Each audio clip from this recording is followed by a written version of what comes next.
السلام علیکم۔ آج کا ہمارا سبق کا نام ہے اخلاق نبوی صلی اللہ علیہ وسلم، جس کے مصنف مولانا شبلی نعمانی ہیں۔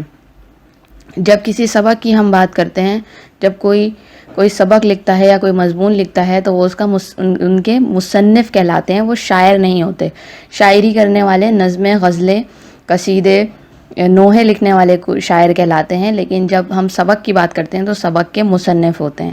تو اسی لیے ہم یہاں پہ مصنف کا لفظ استعمال کر رہے ہیں کہ مولانا شبلی نعمانی، یہ جو سبق ہے ہمارا اخلاق نبوی صلی اللہ علیہ وسلم، اس کے مصنف مولانا شبلی نعمانی ہیں۔ مولانا شبلی نعمانی کا مختصر تعارف ہم یہاں پہ پڑھ لیتے ہیں، جس کے بعد آپ نے اپنے الفاظ میں اس تعارف کو مختصر کر کے لکھنا ہے۔ محمد شبلی نام اور شمس العلماء خطاب تھا۔ نعمانی امام اعظم ابو حنیفہ رحمۃ اللہ علیہ نعمان بن ثابت سے عقیدت کی وجہ سے خود اضافہ کیا، یعنی کہ نعمانی آپ کے نام کا حصہ نہیں تھا، بلکہ آپ نے خود سے اضافہ کیا تھا اپنے استاد کی محبت یا عقیدت سے۔ والد کا نام شیخ حبیب اللہ تھا۔ اعظم گڑھ ہندوستان میں پیدا ہوئے۔ ابتدائی تعلیم اعظم گڑھ کے مدرسے سے حاصل کی۔ آپ کی لیاقت کی وجہ سے سید یعنی کہ سر سید احمد خان نے علی گڑھ کالج میں عربی کا استاد مقرر کیا۔ یہیں آپ کی تصنیفی زندگی کا آغاز ہوا، یعنی کہ آپ نے کتابیں لکھنے یا لکھنے کی شروعات کی۔ آپ نے مصر، ترکی، روم اور شام کے سفر کیا اور وہاں کے کتب خانوں سے مواد حاصل کیا۔ ترکی کے سلطان نے آپ کو تمغہ مجیدی عطا کیا۔ مولانا شبلی شاعر، ادیب، فلسفی، قانون دان، ماہر تعلیم، عالم دین اور مورخ تھے۔ مورخ یعنی کہ جو تاریخ لکھتے ہیں۔ آپ کی تصانیف میں المامون، سیرت النعمان، الفاروق، الغزالی، سوانح مولانا روم، مقالات شبلی اور سیرت النبی صلی اللہ علیہ وسلم جیسی بلند پایہ کتابیں شامل ہیں، یعنی کہ سیرت النبی صلی اللہ علیہ وسلم جس سے یہ سبق اخلاق نبوی صلی اللہ علیہ وسلم لیا گیا ہے، اس کا ایک چھوٹا سا ٹکڑا ہمارے نصاب یا سبق کا حصہ ہے۔ آج کا ہمارا سبق ہے اخلاق نبوی صلی اللہ علیہ وآلہ وسلم۔ آئیے پہلے سبق کو صحیح تلفظ کے ساتھ پڑھ لیتے ہیں۔ حضرت خدیجہ الکبریٰ رضی اللہ تعالی عنہ، جو نبوت سے پہلے اور نبوت کے بعد 25 برس تک آپ صلی اللہ علیہ وآلہ وسلم کی خدمت زوجیت میں رہی تھیں، زمانہ آغاز وحی میں آپ صلی اللہ علیہ وآلہ وسلم کو ان الفاظ میں تسلی دیتی تھیں: خدا کی قسم، خدا آپ کو کبھی غمگین نہ کرے گا۔ آپ صلی اللہ علیہ وآلہ وسلم صلح رحمی کرتے ہیں، مقروضوں کا بار اٹھاتے ہیں، غریبوں کی عنایت کرتے ہیں، مہمانوں کی ضیافت کرتے ہیں، حق کی حمایت کرتے ہیں، مصیبتوں میں لوگوں کے کام آتے ہیں۔ یہاں تک اس سبق میں آپ صلی اللہ علیہ وسلم کے حسن اخلاق کے بارے میں بتایا گیا ہے، جس میں سب سے پہلے پیراگراف میں آپ صلی اللہ علیہ وسلم کی زوجہ یعنی کہ بیوی حضرت خدیجہ الکبریٰ رضی اللہ تعالی عنہ نے آپ صلی اللہ علیہ وسلم کو نبوت سے پہلے جب آغاز ہوا، جب وحی آپ صلی اللہ علیہ وسلم پر وحی آنے کا آغاز ہوا تو آپ صلی اللہ علیہ وسلم کو وہ تسلی دیا کرتی تھیں، یعنی کہ ان کا حوصلہ بڑھایا کرتی تھیں کہ آپ صلی اللہ علیہ وسلم کو اللہ کبھی غمگین نہ کرے گا، یعنی مایوس نہیں کرے گا، کیونکہ آپ صلی اللہ علیہ وسلم صلح رحمی کرتے تھے، رحم کا معاملہ فرماتے تھے، قرض داروں کا بوجھ اٹھاتے تھے، غریبوں کی مدد کرتے تھے، عنایت مدد کرتے تھے، مہمانوں کی ضیافت یعنی کہ ان کی مہمان نوازی کرتے تھے، اور حق کی حمایت کرتے تھے، یعنی کہ ہمیشہ سچ کا ساتھ دیتے تھے، اور مصیبتوں میں یعنی کہ جو لوگ مصیبتوں اور پریشانیوں کا شکار ہوتے تھے ان کے کام آتے تھے۔ امہات المومنین میں حضرت عائشہ رضی اللہ تعالیٰ عنہ سے بڑھ کر کسی نے آپ صلی اللہ علیہ وسلم کے اوصاف تفصیل سے بیان نہیں کیے ہیں۔ امہات المومنین یعنی کہ مومنین کی ماؤں میں سے حضرت عائشہ رضی اللہ تعالیٰ عنہ سے بڑھ کر کسی نے آپ صلی اللہ علیہ وسلم کے اوصاف یعنی کہ آپ صلی اللہ علیہ وسلم کی صفات، ان کی خوبیاں تفصیل سے کسی نے بیان نہیں کی۔ فرماتی ہیں حضرت صلی اللہ علیہ وسلم کی عادت کسی کو برا کہنے کی نہ تھی، یعنی کہ آپ صلی اللہ علیہ وسلم کسی کو برا بھلا نہیں کہتے تھے، برائی کے بدلے میں برائی نہیں کرتے تھے بلکہ درگزر کرتے تھے اور معاف فرما دیتے تھے۔ آپ صلی اللہ علیہ وسلم کی عادت تھی کہ اگر کوئی انہیں برا بھلا کہتا تھا تو وہ اس کے بدلے میں برائی نہیں کرتے تھے بلکہ اسے معاف کر دیا کرتے تھے، کیونکہ یہی اللہ تعالیٰ کو بھی پسند تھا۔ آپ صلی اللہ علیہ وسلم نے کبھی کسی سے اپنے ذاتی معاملے میں انتقام نہیں لیا. آپ صلی اللہ علیہ وسلم نے کبھی کسی غلام، لونڈی، عورت، جانور کو اپنے ہاتھ سے نہیں مارا. آپ صلی اللہ علیہ وسلم نے کسی کی درخواست رد نہیں کی. آپ صلی اللہ علیہ وسلم جب گھر کے اندر تشریف لاتے تو نہایت خنداں، ہنستے اور مسکراتے ہوئے دوستوں میں پاؤں پھیلا کر نہیں بیٹھتے تھے. باتیں ٹھہر ٹھہر کر اس طرح فرماتے تھے کہ کوئی یاد رکھنا چاہے تو رکھ لے. اب اس پیراگراف میں آپ صلی اللہ علیہ وسلم کی حسن اخلاق جو اس سبق کا اصلی موضوع ہے وہ بتایا گیا ہے کہ آپ صلی اللہ علیہ وسلم نے کبھی کسی کو اپنے ہاتھ سے، نہ کسی جانور، نہ کسی غلام، نہ کسی لونڈی، کسی عورت، کسی کو بھی اپنے ہاتھ سے نہیں مارا. آپ صلی اللہ علیہ وسلم کسی کی درخواست رد یعنی کہ اس کو منع نہیں کرتے تھے، اس کو جھٹلاتے یا رد نہیں کرتے تھے، اس کو منع نہیں فرماتے تھے. آپ صلی اللہ علیہ وسلم جب گھر کے اندر تشریف لاتے تھے تو نہایت خندہ یعنی کہ ہنستے ہوئے اور مسکراتے ہوئے اور خوشی کے انداز میں داخل ہوتے تھے. دوستوں میں پاؤں پھیلا کر نہیں بیٹھتے تھے کیونکہ یہ آداب محفل کے خلاف تھا، اور آپ صلی اللہ علیہ وسلم نے جو کچھ کہا وہ ہمیشہ پہلے خود کر کے دکھایا. باتیں ٹھہر ٹھہر کر یعنی کہ جلدی جلدی نہیں بولتے تھے، بلکہ اس انداز سے گفتگو فرماتے تھے کہ اگر کوئی یاد رکھنا چاہے تو بخوبی یاد کر سکتا ہے یا یاد رکھ سکتا تھا. حضرت علی رضی اللہ تعالیٰ عنہ جو حضرت صلی اللہ علیہ وآلہ وسلم کے تربیت یافتہ تھے اور آغاز نبوت سے آخر تک کم از کم 23 برس آپ صلی اللہ علیہ وسلم کی خدمت اقدس میں رہے تھے. ایک دفعہ حضرت امام حسین رضی اللہ تعالیٰ عنہ نے ان سے آپ صلی اللہ علیہ وسلم کے اخلاق و عادات کی نسبت سوال کیا. فرمایا آپ خندہ جبیں، نرم خو، مہربان طبع تھے، سخت مزاج اور تنگ دل نہ تھے. یعنی کہ حضرت علی رضی اللہ تعالیٰ عنہ جو آپ صلی اللہ علیہ وسلم سے تربیت حاصل کی، جنہوں نے وہ آغاز نبوت سے آخر تک 23 برس تک آپ صلی اللہ علیہ وسلم کے ساتھ رہے تھے، وہ آپ صلی اللہ علیہ وسلم کے بارے میں کیا فرماتے ہیں کہ آپ خندہ جبیں یعنی کہ خندہ پیشانی تھے، ہمیشہ ہستی روشن پیشانی، خندہ پیشانی تھے. نرم خو، نرم مزاجی تھی آپ کے مزاج میں. مہربان طبع یعنی کہ مہربانی، ہر کسی پر مہربان طبیعت کے مالک تھے. سخت مزاج اور تنگ دل نہ تھے یعنی کہ سختی آپ صلی اللہ علیہ وسلم کے مزاج میں، آپ صلی اللہ علیہ وسلم کی طبیعت میں سختی اور تنگ دلی نہ تھی. کوئی برا کلمہ منہ سے کبھی نہیں نکالتے تھے. عیب جو اور تنگ گیر نہ تھے یعنی کہ آپ صلی اللہ علیہ وسلم کبھی بھی، جیسے ہم اکثر برے کلمات منہ سے نکال دیتے ہیں، اس طرح آپ صلی اللہ علیہ وسلم نے یہ چیز ہمیں نہیں سکھائی ہے. وہ کبھی بھی کوئی برا کلمہ نہیں منہ سے نکالا کرتے تھے. عیب جو اور تنگ گیر نہ تھے یعنی کہ کسی کی برائی اگر معلوم بھی ہو جائے تو اس کو دہراتے نہیں تھے، یا اس کے سامنے اس کی عیب جوئی نہیں کرتے تھے، اس کے عیب اس کو نہیں گنواتے تھے. اپنے نفس سے 3 چیزیں آپ صلی اللہ علیہ وسلم نے بالکل دور کر دی تھیں. کون کون سی چیزیں؟ بحث و مباحثہ، ضرورت سے زیادہ بات کرنا، اور جو بات مطلب کی نہ ہو اس میں پڑھنا. یعنی کہ بلا وجہ کسی سے بحث و مباحثہ کرنا، جتنی ضرورت ہوتی اس سے زیادہ بات نہیں کرتے تھے، اور جو بات مطلب کی نہیں ہوتی تھی یعنی کہ آپ صلی اللہ علیہ وسلم کے مطلب کی بات نہیں ہوتی تھی اس میں وہ بلا وجہ نہیں پڑھتے تھے. دوسروں کے متعلق بھی 3 باتوں سے پرہیز کرتے تھے. کون کون سی؟ کسی کو برا نہیں کہتے تھے، کسی کی عیب گیری نہیں کرتے تھے، کسی کے اندرونی حالات کی ٹوہ میں نہیں رہتے تھے.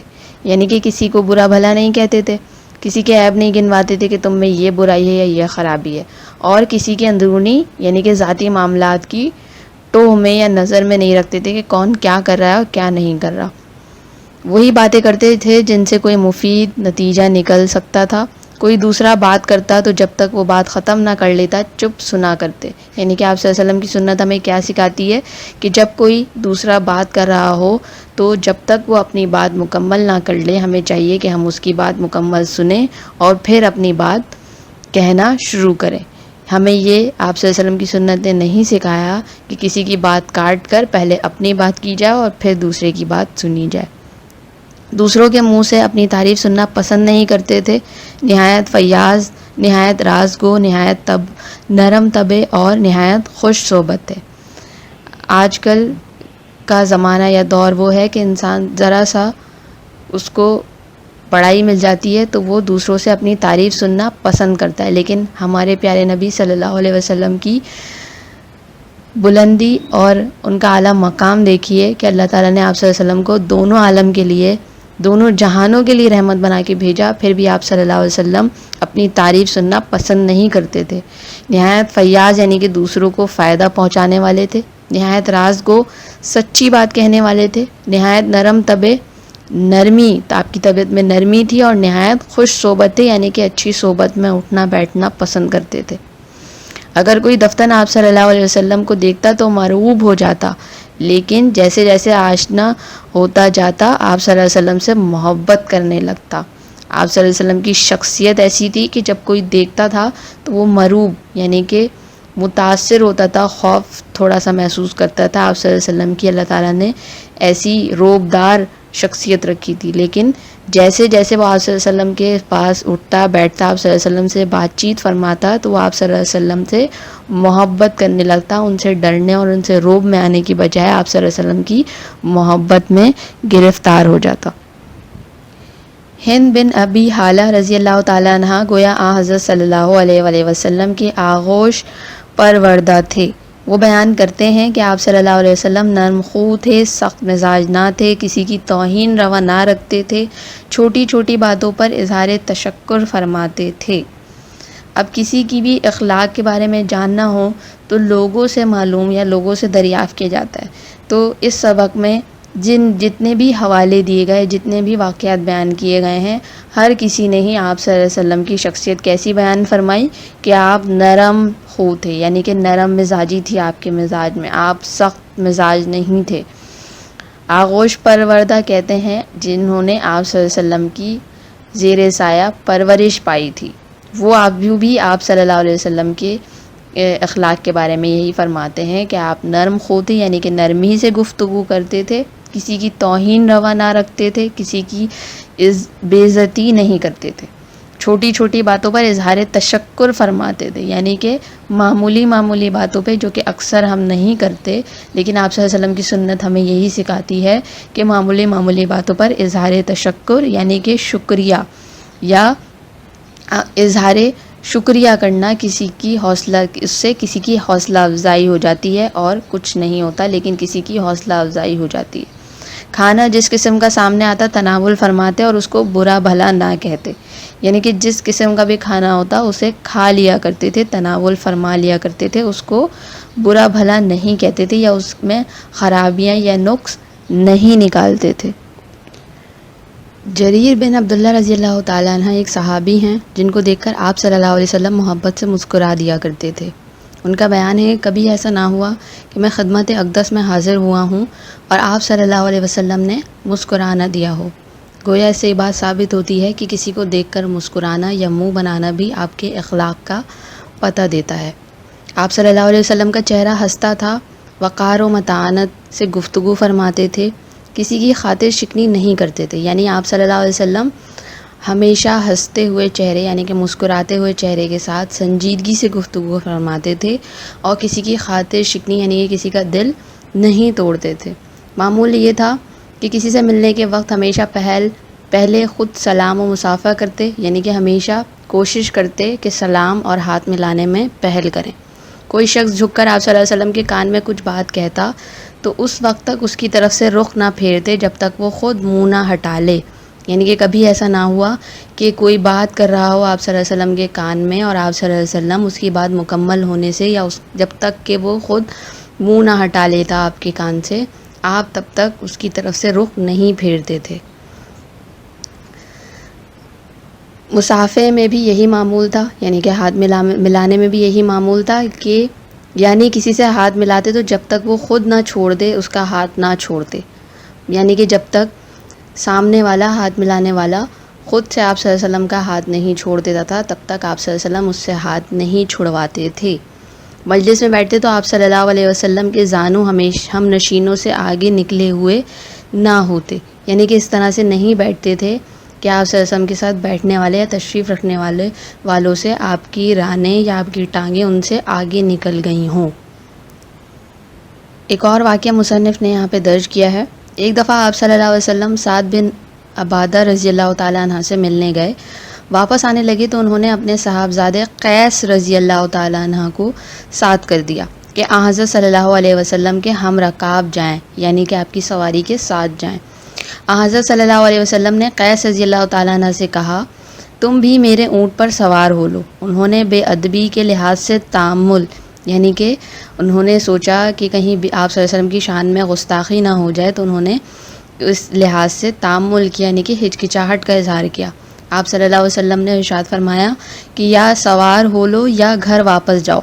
وہ واپس چلے آئے، یعنی کہ بجائے انہوں نے آپ صلی اللہ علیہ وسلم کی بے ادبی کی وجہ سے کہ کہیں بے ادبی نہ ہو جائے، انہوں نے بیٹھنے میں ہچکچاہٹ کی، تو آپ صلی اللہ علیہ وسلم نے انہیں کہا کہ یا تو بیٹھو یا پھر واپس روانہ ہو جاؤ، تو وہ واپس چلے گئے۔ ایک اور واقعہ پیش آگے لکھتے ہیں مصنف۔ ایک دفعہ نجاشی کے ہاں سے ایک سفارت آئی، یعنی کہ ایک وفد آیا، کچھ لوگوں کا ایک کاروان آیا۔ آپ صلی اللہ علیہ وسلم نے اس کو اپنے ہاں مہمان رکھا اور خود بنفس نفیس، یعنی کہ بذات خود مہمانداری کے تمام کام انجام دیے۔ صحابہ رضی اللہ تعالیٰ عنہم نے عرض کی کہ ہم یہ خدمت انجام دیں گے۔ ارشاد ہوا کہ ان لوگوں نے میرے دوستوں کی خدمت گزاری کی ہے، اس لیے میں خود ان کی خدمت گزاری کرنا چاہتا ہوں۔ یعنی کہ آپ صلی اللہ علیہ وسلم نے ہمیں یہ بات سکھائی کہ جن لوگوں نے ان کے دوستوں کی خدمت کی تھی، تو انہوں نے کہا کہ میں خود بذات خود ان کی خدمت بھی اسی طرح سے انجام دوں گا جس طرح انہوں نے میرے ہم نشینوں کی یا میرے دوست احباب کی خدمت کی تھی۔ ایک اور واقعہ لکھتے ہیں مصنف۔ عتبان بن مالک رضی اللہ تعالیٰ عنہ جو اصحاب بدر میں تھے، ان کی بینائی میں فرق آ گیا تھا۔ حضرت صلی اللہ علیہ وسلم کی خدمت میں آ کر درخواست کی کہ میں اپنے محلے کی مسجد میں نماز پڑھاتا ہوں، لیکن جب بارش ہو جاتی ہے تو مسجد تک جانا مشکل ہو جاتا ہے، اس لیے اگر آپ صلی اللہ علیہ وسلم میرے گھر میں تشریف لا کر نماز پڑھ لیتے تو میں اسی جگہ کو سجدہ گاہ بنا لیتا۔ دوسرے دن صبح کے وقت آپ صلی اللہ علیہ وسلم حضرت ابو بکر رضی اللہ تعالیٰ عنہ کو ساتھ لے کر ان کے گھر گئے اور دروازے پر ٹھہر کر اذن مانگا، یعنی کہ اجازت مانگی۔ اندر سے جواب آیا تو گھر میں تشریف لے گئے اور دریافت فرمایا کہ کہاں نماز پڑھوں۔ جگہ بتا دی۔ آپ صلی اللہ علیہ وسلم نے تکبیر کہہ کر 2 رکعت نماز ادا کی۔ یعنی کہ آپ صلی اللہ علیہ وسلم کا حسن اخلاق دیکھیے کہ دونوں جہانوں کے عالم کے لیے رحمت بنا کر بھیجے گئے، اور اتنی بڑی شخصیت اور تمام انبیاء کرام کے سردار ہونے کے باوجود بھی آپ صلی اللہ علیہ وسلم معمولی باتوں میں بھی معمولی نہیں جانتے تھے، بلکہ ہمیشہ کوشش کرتے تھے کہ آپ صلی اللہ علیہ وسلم کی ذات سے جس طرح بھی ممکن ہو کسی کو فائدہ پہنچ سکتا ہے تو وہ پہنچ جائے۔ ابو شعیب رضی اللہ تعالیٰ عنہ ایک انصاری تھے۔ ان کا غلام بازار میں گوشت کی دکان رکھتا تھا۔ ایک دن وہ خدمت اقدس میں آئے۔ آپ صلی اللہ علیہ وسلم صحابہ رضی اللہ تعالیٰ عنہ کے حلقے میں تشریف فرماتے اور چہرے سے بھوک کا اثر پیدا تھا۔ ابو شعیب رضی اللہ تعالیٰ عنہ نے جا کر غلام سے کہا کہ 5 آدمیوں کا کھانا تیار کرو۔ کھانا تیار ہو چکا تو حضرت صلی اللہ علیہ وسلم نے سے درخواست کی کہ صحابہ رضی اللہ تعالیٰ عنہم کے ساتھ قدم رنجا فرمائیں، یعنی کہ تشریف لائیں۔ کل 5 آدمی تھے، راہ میں ایک اور شخص ساتھ ہو لیا۔ حضرت صلی اللہ علیہ وسلم نے ابو شعیب رضی اللہ تعالیٰ عنہ سے کہا یہ شخص بے کہے ساتھ ہو لیا ہے، تم اجازت دو تو یہ بھی ساتھ آئے ورنہ رخصت کر دیا جائے۔ انہوں نے کہا آپ صلی اللہ علیہ وسلم ان کو بھی ساتھ لائیں۔ یعنی کہ حسن اخلاق کا طور طریقہ دیکھیے کہ آپ صلی اللہ علیہ وسلم کو کون منع کرتا، لیکن آپ صلی اللہ علیہ وسلم نے پھر بھی کہ جس شخص نے یا جن صحابہ کرام نے کھانے کا اہتمام کیا تھا ان سے پہلے اجازت طلب کی۔ جب انہوں نے اجازت دے دی تو پھر وہ اپنے ساتھ جو ایک شخص راہ میں شامل ہو گیا تھا اس کو لے کر ساتھ گئے۔ کسی شخصی کو یہ بات پسند نہ آتی تو اکثر اسی کے سامنے اس کا تذکرہ نہ فرماتے۔ ایک دفعہ ایک صاحب عرب کے دستور کے مطابق زعفران لگا کر خدمت میں حاضر ہوئے۔ آپ صلی اللہ علیہ وسلم نے کچھ نہ فرمایا۔ جب وہ اٹھ کر چلے گئے تو لوگوں سے کہا کہ ان سے کہہ دینا کہ یہ رنگ دھو ڈالیں۔ یعنی کہ ایک صاحب زعفران ایک طرح کی خوشبودار پتیاں ہوتی ہیں، رنگ ہوتا ہے جو کہ وہ عرب کے لوگ لگایا کرتے تھے۔ تو آپ صلی اللہ علیہ وسلم نے ان کے سامنے ان سے کچھ نہیں کہا بلکہ لوگوں سے کہا کہ ان سے کہہ دینا کہ یہ رنگ دھو ڈالیں۔ ایک دفعہ ایک شخص نے باریابی کی اجازت چاہی، یعنی کہ ملاقات کی اجازت چاہی۔ آپ صلی اللہ علیہ وسلم نے فرمایا اچھا آنے دو۔ وہ اپنے قبیلے کا اچھا آدمی نہیں تھا، لیکن جب وہ خدمت میں مبارک میں حاضر ہوا تو نہایت نرمی کے ساتھ اس سے گفتگو فرمائی۔ یعنی کہ ایک شخص تھا جو کہ اچھا آدمی نہیں تھا اور آپ صلی اللہ علیہ وسلم بھی اس کو پسند نہیں فرماتے تھے، لیکن جب وہ آیا آپ سے ملاقات کے لیے تو آپ صلی اللہ علیہ وسلم نے اس سے بھی اسی طرح سے بات کی جس طرح سے وہ عام کسی انسان سے یا کسی شخص سے گفتگو فرماتے تھے، نرمی کے ساتھ۔ حضرت عائشہ رضی اللہ تعالیٰ عنہ کو اس پر تعجب ہوا اور آپ صلی اللہ علیہ وسلم سے دریافت فرمایا کہ آپ صلی اللہ علیہ وآلہ وسلم تو اس کو اچھا نہیں سمجھتے تھے۔ آپ صلی اللہ علیہ وسلم نے فرمایا خدا کے نزدیک سب سے برا وہ شخص ہے جس کی بد زبانی کی وجہ سے لوگ اس سے ملنا جلنا چھوڑ دیں۔ یعنی کہ وہ ایک برا شخص تھا لیکن اس کے باوجود بھی آپ صلی اللہ علیہ وسلم نے اس سے نرمی کا معاملہ، نرمی سے گفتگو فرمائی، اور یہ بھی ساتھ فرمایا کہ اللہ تعالیٰ کو وہ شخص سخت ناپسند ہے جس کی بد زبانی کی وجہ سے، یعنی کہ اگر وہ اس سے سخت لہجے میں گفتگو کرتے تو وہ لوگ ان سے آپ صلی اللہ علیہ وسلم سے ملنا جلنا چھوڑ دیتے۔ تو اللہ تعالیٰ کے نزدیک بھی وہ شخص برا ہے، اللہ تعالیٰ نے اس شخص کو برا سمجھا ہے۔ سلام میں پیش دستی فرماتے، جب چلتے تو مرد، عورتیں، بچے جو سامنے آتے ان کو سلام کرتے۔ یعنی کہ اللہ تعالیٰ کے نبی نے ہمیں کیا چیز سکھائی ہے کہ یہ نہیں دیکھو کہ سامنے مرد ہے، عورت ہے، بچے ہیں یا کون ہے، بلکہ ہمیشہ سلام کرنے میں، لوگوں پر سلامتی بھیجنے میں پہل کرتے تھے۔ ایک دفعہ آپ صلی اللہ علیہ وسلم راستے سے گزر رہے تھے کہ ایک مقام پر مسلمان اور منافق و کافر یکجا بیٹھے ملے۔ آپ صلی اللہ علیہ وسلم نے سب کو سلام کیا، یعنی کہ یہ نہیں دیکھا کہ وہاں یہ نہیں کہا کہ صرف مسلمانوں کو سلام، یہ نہیں کہا کہ صرف منافقوں، بلکہ جتنے لوگ موجود تھے اس وقت ایک ساتھ بیٹھے ہوئے تھے آپ صلی اللہ علیہ وسلم نے سب کو سلام کیا۔ ماخوذ از سیرت النبی صلی اللہ علیہ وسلم جلد 2۔ سیرت النبی صلی اللہ علیہ وسلم سے ماخوذ، یعنی کہ یہ سبق سیرت النبی صلی اللہ علیہ وسلم سے لیا گیا ہے، اسی لیے یہاں پہ لکھا ہوا ہے ماخوذ از۔ جب کثیر الانتخابی سوالات میں بھی یہ چیز آتی ہے کہ یہ سبق اخلاق نبی صلی اللہ علیہ وسلم کس سبق کس سے ماخوذ ہے، تو آپ نے سیرت النبی صلی اللہ علیہ وسلم پر ہی ٹک کرنا ہے یا نشان لگانا ہے۔ تو یہ تھا ہمارا سبق اخلاق نبوی صلی اللہ علیہ وآلہ وسلم۔ نصاب میں شامل سبق اخلاق نبوی صلی اللہ علیہ وسلم مولانا شبلی نعمانی کی تصنیف ہے جو کہ سیرت النبی صلی اللہ علیہ وسلم سے ماخوذ ہے۔ اس سبق کا مرکزی خیال آپ صلی اللہ علیہ وسلم کے حسن اخلاق ہیں، یعنی کہ مصنف نے اس سبق میں یہ بات بیان کرنے کی کوشش کی ہے کہ آپ صلی اللہ علیہ وسلم کے حسن اخلاق دراصل قرآن کی عملی تفسیر ہے۔ جو کچھ قرآن میں ہے وہ آپ صلی اللہ علیہ وسلم کے اخلاق ہیں۔ مولانا شبلی نعمانی نے آپ صلی اللہ علیہ وسلم کو اس سبق میں آپ صلی اللہ علیہ وسلم کے حسن اخلاق بیان کیے ہیں کہ آپ صلی اللہ علیہ وسلم کے گھر کے اندر، باہر، عائلی و سماجی زندگی میں آپ صلی اللہ علیہ وسلم کی گفتگو کا مزاج کیسا تھا۔ آپ صلی اللہ علیہ وسلم نرم خو، فیاض، رحم دل اور راز گو تھے، کسی کی عیب جوئی نہ کرتے تھے۔ گھر میں آتے تو ہنستے مسکراتے ہوئے داخل ہوتے تھے۔ آپ صلی اللہ علیہ وسلم کی طبیعت ایک مہربان طبیعت تھی۔ آپ صلی اللہ علیہ وسلم کو اللہ تعالیٰ نے تمام عالم کے لیے رحمت بنا کے بھیجا۔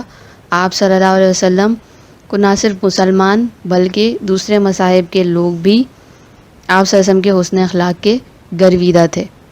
آپ صلی اللہ علیہ وسلم کی سیرت دراصل ہمارے لیے مشعل راہ ہے۔ ہمیں چاہیے کہ ہم آپ صلی اللہ علیہ وسلم کی حسن اخلاق کو اپنائیں اور اس کو اپنی زندگی میں شامل کریں۔ یہ اس سبق کا مرکزی خیال ہے۔ آپ نے ان تمام تر نکات کو ذہن میں رکھتے ہوئے اس سبق کا مرکزی خیال اپنے الفاظ میں تحریر کرنا ہے۔ سبق اخلاق نبوی صلی اللہ علیہ وسلم مکمل بلند خوانی کے ساتھ پڑھ لیا ہے اور سمجھ لیا ہے۔ اب بات کر لیتے ہیں خلاصہ نگاری کی، یا سبق کا خلاصہ کس طرح سے لکھا جاتا ہے اور خلاصہ نگاری کیا ہوتی ہے اور کس طرح سے کسی سبق کا خلاصہ لکھا جاتا ہے۔ کسی تقریر یا تحریر کا مفہوم مختصر الفاظ یا جملوں میں بیان کرنا خلاصہ نگاری کہلاتا ہے۔ یعنی کہ کسی بھی مضمون، کسی بھی سبق کا خلاصہ لکھنے کے لیے اس کو اپنے الفاظ میں یا مختصر الفاظ میں بیان کرنا خلاصہ نگاری کہلاتا ہے۔ سبق کا خلاصہ تحریر کرنے کا طریقہ کار: سبق کو 2 سے 3 بار بغور مطالعہ کرنا اور نکات اخذ کرنا ہے۔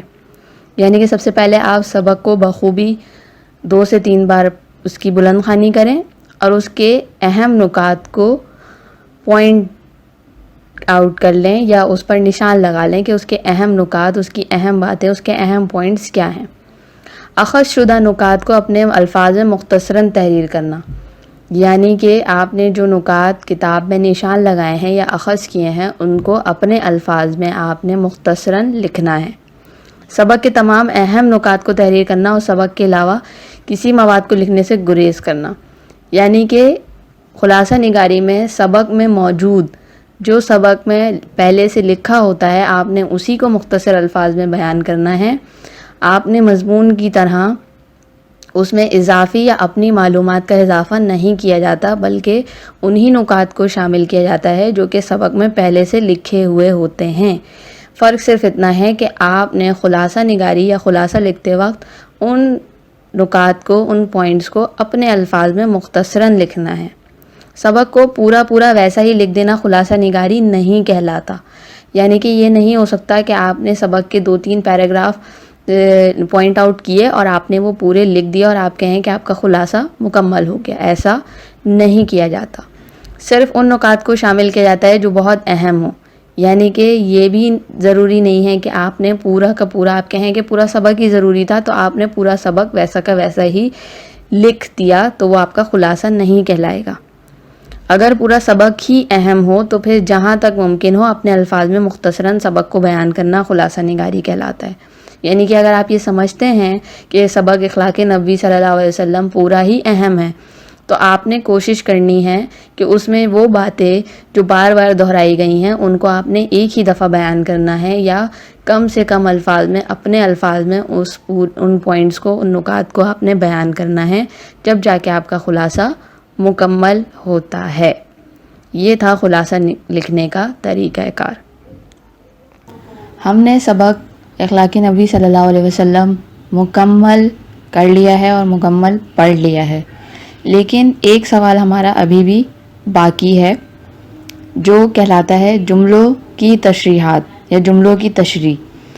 5 ایئر میں یا اردو کے پیپر میں ایک سوال ایک ایسا آتا ہے، سوال نمبر 8، جس میں یا تو آپ کو جملوں کی تشریحات کرنی ہوتی ہیں یا پھر ایک نثر پارہ یا ایک اقتباس یا ایک پیراگراف دیا جاتا ہے۔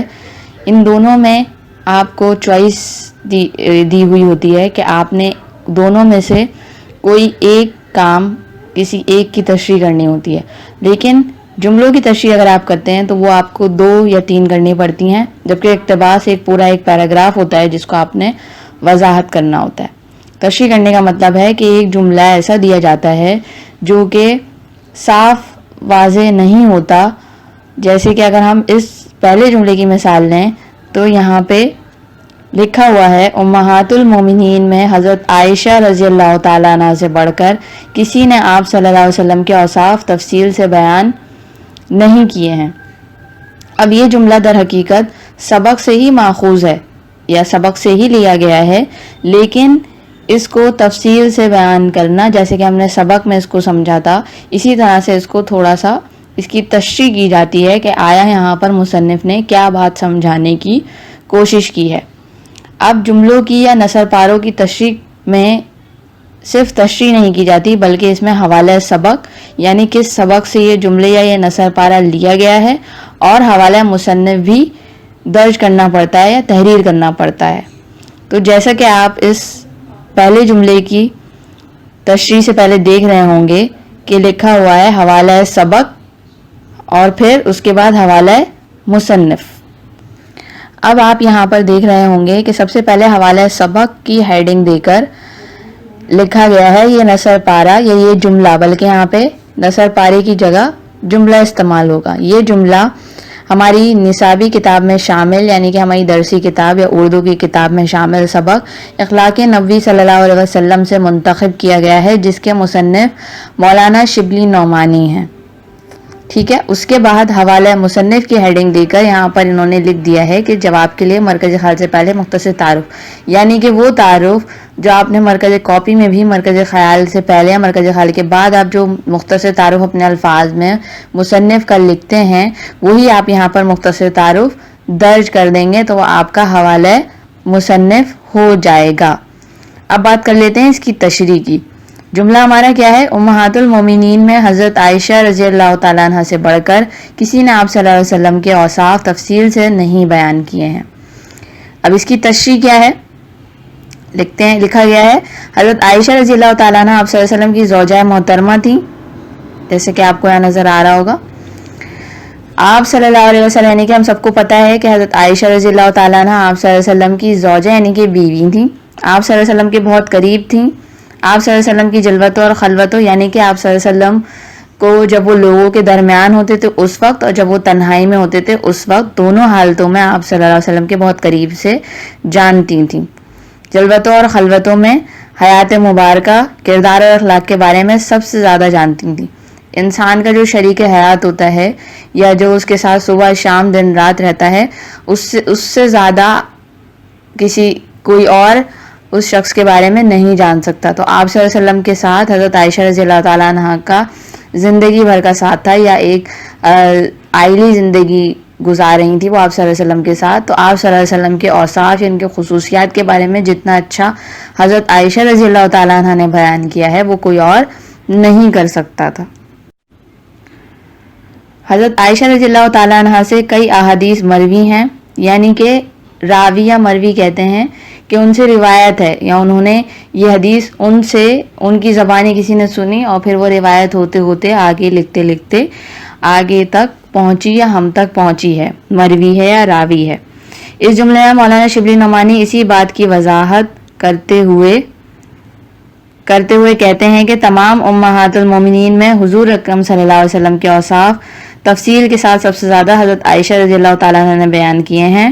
وہ آپ صلی اللہ علیہ وسلم کے اخلاق حسنہ کی گواہی دیتی ہیں، اور ایک جگہ فرماتی ہیں کہ قرآن ہی آپ صلی اللہ علیہ وسلم کا اخلاق تھا یا اخلاق ہے۔ ٹھیک ہے، تو یہ ہمارا پورے جملہ جو تھا، ایک جملہ جو کہ واضح نہیں تھا، لیکن جب ہم نے اس کی وضاحت کی تو اس سے ہمیں کیا معلوم ہوا کہ ہم نے اس کی تشریح کس طرح سے کی کہ حضرت عائشہ رضی اللہ تعالیٰ عنہ چونکہ آپ صلی اللہ علیہ وسلم کی زوجہ محترمہ تھیں، آپ صلی اللہ علیہ وسلم کی بیوی تھیں، شریک حیات تھیں، تو آپ صلی اللہ علیہ وسلم کی جو اوصاف حسن اخلاق لوگوں سے اور تنہائی میں، تو دونوں ایک ہی طرح کے تھے، اس میں کوئی تضاد نہیں تھا۔ آپ صلی اللہ علیہ وسلم جس طرح گھر میں رہتے تھے یا گھر والوں کے ساتھ جس طرح سے آپ کا حسن اخلاق تھا، جس طرح سے وہ پیش آتے تھے، جس طرح سے اٹھتے بیٹھتے تھے، گفتگو کرتے تھے، بالکل اسی طرح آپ صلی اللہ علیہ وسلم صحابہ کرام یا دوسرے معاملات میں بھی بالکل آپ کے حسن اخلاق ویسے ہی تھے جیسے کہ گھر میں تھے۔ کوئی اس میں تبدیلی یا رد و بدل یا اس میں تضاد نہیں پایا جاتا تھا، اور اس کا جو ثبوت ایک طرح سے کہہ لیں آپ، یا ایک طرح سے جس کی وضاحت یا جس پہ جو ہے ایک حضرت عائشہ رضی اللہ تعالیٰ عنہ نے ایک واضح کر دی یہ بات بتا کے کہ آپ صلی اللہ علیہ وسلم کے اخلاق گھر میں بھی ویسے ہی تھے جیسے وہ باہر یا لوگوں کے سامنے پیش آتے تھے۔ مزید وضاحت کے لیے آپ کو ایک اور جملے کی تشریح سمجھا دیتی ہوں تاکہ آپ لوگ بخوبی سمجھ جائیں، کیونکہ یہ ایک ایسا کام ہے جو کہ آپ نے پہلے نہیں کیا ہوگا، لیکن اب 9 اور میٹرک کے پیپرز میں یہ سوال آتا ہے، تو آپ کو یہ سوال بخوبی سمجھ لینا بہت ضروری ہے، اور آپ کو اس کی تشریح کرنا کوئی بھی جملہ اگر کسی بھی سبق سے آتا ہے تو آپ کو معلوم ہونا چاہیے کہ وہ کس سبق سے ماخوذ ہے، اور دوسرا اس کے مصنف کون ہے، اور تیسری یہ چیز کہ آیا اس جملے میں کیا بات سمجھائی جا رہی ہے۔ تو اس کے لیے سب سے پہلی چیز یہی ہے کہ آپ سبق کو بخوبی غور سے سنیں اور اس کے بعد خود بھی اس کا مطالعہ کریں۔ تو اب دوسرا جملہ کیا ہے؟ اگر کوئی دفتن آپ صلی اللہ علیہ وسلم کو دیکھتا تو مرعوب ہو جاتا، لیکن جیسے جیسے آشنا ہو جاتا آپ صلی اللہ علیہ وسلم سے محبت کرنے لگتا۔ اب بہت سارے جملے ایسے ہوتے ہیں جس میں آپ کو کچھ ایسی ہنٹس ہوتی ہیں جس سے آپ بخوبی یہ یاد دہانی کر سکتے ہیں یا رکھ سکتے ہیں کہ آیا وہ جملہ کس سبق سے ماخوذ ہے۔ جیسے کہ اس جملے میں یا اس سے پہلے والا بھی جو جملہ تھا، اگر یہ جملہ باقی جملوں کے سبق کے باقی دوسرے اسباق کے سبق کے ساتھ مل کر آتا ہے تو آپ بخوبی آپ صلی اللہ علیہ وسلم پڑھتے ہی پہچان جائیں گے کہ یہ جملہ سبق اخلاق نبوی صلی اللہ علیہ وسلم سے ماخوذ ہے۔ حوالہ سبق کیا ہے؟ یہ نثر پارہ یہ جملہ نصابی کتاب میں شامل اخلاق نبوی صلی اللہ علیہ وسلم سے منتخب کیا گیا ہے، جس کے مصنف مولانا شبلی نعمانی ہیں۔ اس کے بعد اسی طرح حوالہ مصنف کی ہیڈنگ دے کے آپ نے حوالہ مصنف تحریر کرنا ہے۔ اب تشریح کی جانب آ جاتے ہیں۔